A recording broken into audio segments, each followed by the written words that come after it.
है श्री राम। कैसे आते हैं श्री राम। अपने युग की सबसे सुंदर स्त्री थी। वे जितनी सुंदर उतनी ही विदुषी।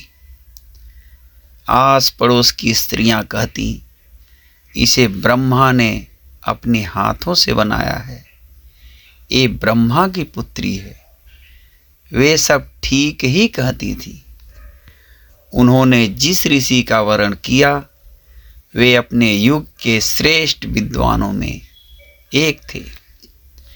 दोनों में बहुत प्रेम था, न्यौछावर थे एक दूसरे पर। जीवन के हर पथ पर संग चलने का वचन निभाते लोग तपस्या के लिए बैठते तब भी संग ही बैठते थे। प्रेम का चरम छू लेने पर या तो वैराग मिलता है या वियोग। नियत की ओर से उन्हें वियोग मिलना था। ऋषि एक दिन भोर में गंगा स्नान को गए थे। देवी की एकांत में पाकर एक पुरुष अनैतिक याचना लिए आए। यहाँ तक कि वेश बदलकर ऋषि का ही रूप ले लिया। काम पुरुष का प्राथमिक दुर्गुण है, वह किसी को नहीं छोड़ता।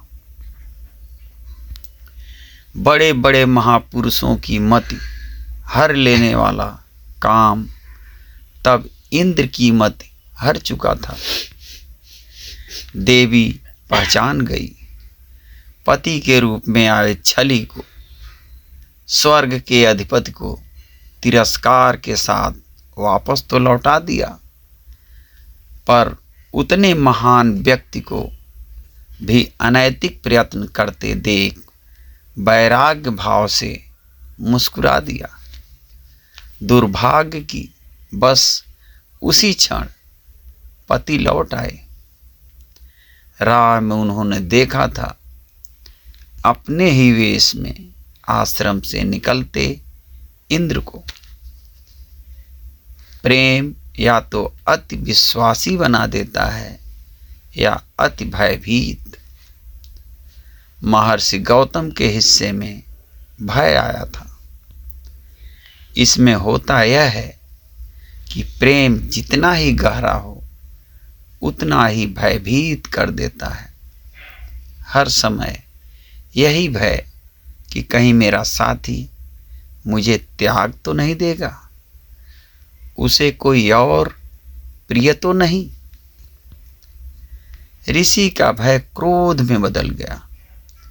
क्रोध सबसे पहले हर लेता है बुद्धि। क्रोध के बस में उस महाज्ञानी ऋषि ने एक क्षण में ही इंद्र को शाप दे दिया और अगले ही क्षण पत्नी को त्याग देने का प्रण ले लिया। पर ज्ञानियों का क्रोध क्षणिक होता है। ऋषि को सत्य का भान हुआ तो उपजा अपराध बोध। पत्नी से क्षमा याचना की, पर पत्नी के साथ अन्यायपूर्ण व्यवहार के लिए स्वयं को भी दंडित करना था न, तो स्वयं के लिए दंड निश्चित किया कि प्रेयसी से दूर रहेंगे तब तक कि जब तक राम ना आ जाए। राम का आना ही क्यों, महापुरुषों के आगमन से युग के पाप धुल जाते हैं। मित्र, वे तो राम थे, मर्यादा पुरुषोत्तम, करुणा सिंधु। उधर पति से तिरस्कार पाकर जड़ हो गई थी अहिल्या। विश्वास ही नहीं होता था कि इतने अविश्वासी हो जाएंगे पति। एक निर्दोष को ऐसा दंड एकाएक जैसे पत्थर हो गई। दोनों के तप का स्वरूप बदल गया। ऋषि अपने आश्रम को छोड़कर सुदूर वन में तप करके प्रायश्चित कर रहे थे और पत्नी उसी आश्रम में एकांतवास कर अपने प्रेम का साथ निभा रही थी। दोनों की साक्षी प्रार्थना बस इतनी ही थी कि राम आए, कि उनके आने से मुक्त हो जाएं हम। उनका रोम रोम राम के लिए रो रहा था।